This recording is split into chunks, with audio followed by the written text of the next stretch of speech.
My name is Billy Osborne, and from the year 1990 until his death in 2004, I had the privilege of writing and producing with the genius Ray Charles, one of the most creative people that ever set foot on this earth. A great singer, a great writer, and a great musician, and a wonderful person. Every day was a lesson. Every day that we walked into the studio to create music, I learned something. And I hope that what you're going to see on this visual journey will show you some of what I'm speaking of. The finest in the world are the Creole girls. I had the pleasure of working with Ray Charles, who's been my musical mentor for years. And he was my musical mentor because he did everything. I want it in D. Okay. I like D. He had the whole spectrum of music. He was a great jazz musician. He was a classically trained piano player. He was a great blues singer. He just did everything that I could think of, and he did it all, and people respected it, and he did it well.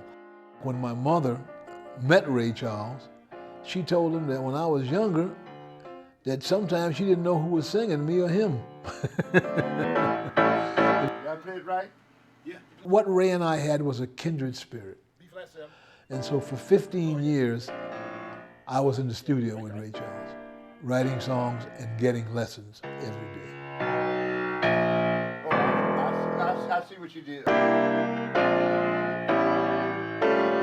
Is that it? Yeah. Well, that's okay. A flat.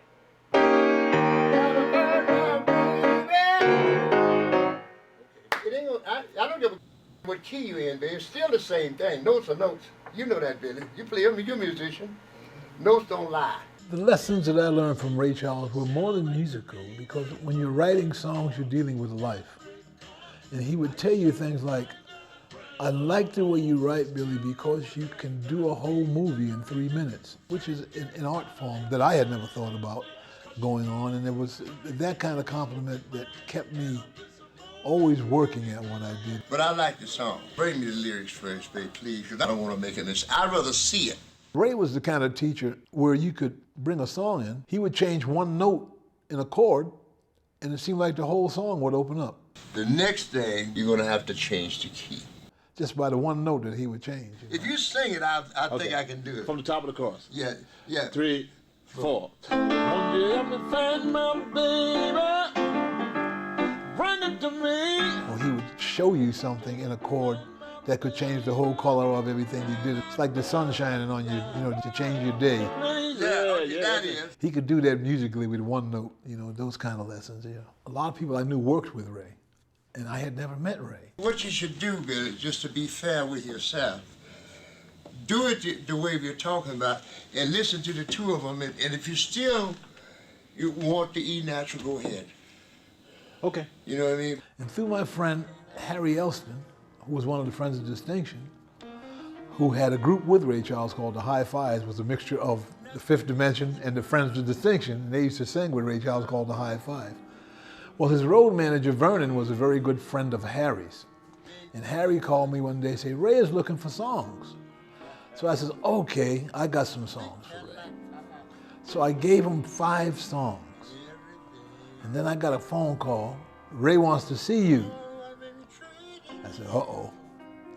And I'm sitting in the studio with Ray Charles, and he's got 5 songs of mine. And he turns his back completely on me and starts listening to these songs.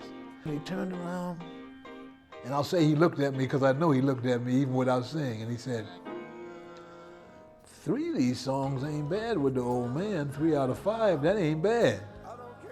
And so the relationship started right there. And the thing about the relationship with Ray, we were such a kindred spirit that whatever I would bring him, he would leave it alone and he wouldn't touch it. He would leave my backgrounds on it and sing over my backgrounds. The feeling almost drove me crazy out of my mind. He would sing my leads just as I would sing them, with a little change here or there. And I would always ask him, Mr. C, why don't you do this or do that? He says, because you have a feeling that nobody else can capture. Then you started in the kissing my ear. You kissed my neck and then you kissed me around here. And then you threw that thing in my direction. Next thing I knew, we had the right connection. He says, and that feeling relates to me so much, I'm afraid to touch it. Because if I touch it, I know nobody else can capture it, so we just gonna leave it alone. Your song's right. Yeah, it's right. Especially when you take your time, share a glass of wine, then you kiss some more, but do not disturb on the door. During the years that I was with Ray, from 1990 to 2004, I wrote 10 songs to 12 songs a year, of which he sung 90 of them. His voice is on 90 songs in the vault, of which 11 were released on an album called Thanks for Bringing Love Around Again. They go from dark to light, and every color in between. Oh baby, what a sight, the Creole girls at night, down in New Orleans. That's why I say 24 hours seem like a minute. Yeah, when we are making love, the time seems to fly. We got moves, we got. And these songs are important and will be important for time to come. And they will be released eventually. How many times can you release What I Say in Georgia and all these great hits he's had? Eventually you've got to get to what's there that he's got. And so with my faith and my belief in God, I know it'll all be well.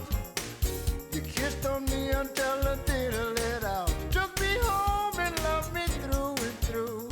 That's why I say 24 hours seem like a minute. You know, when we are making love, the time seems to fly. Now don't cuss, because you're on tape.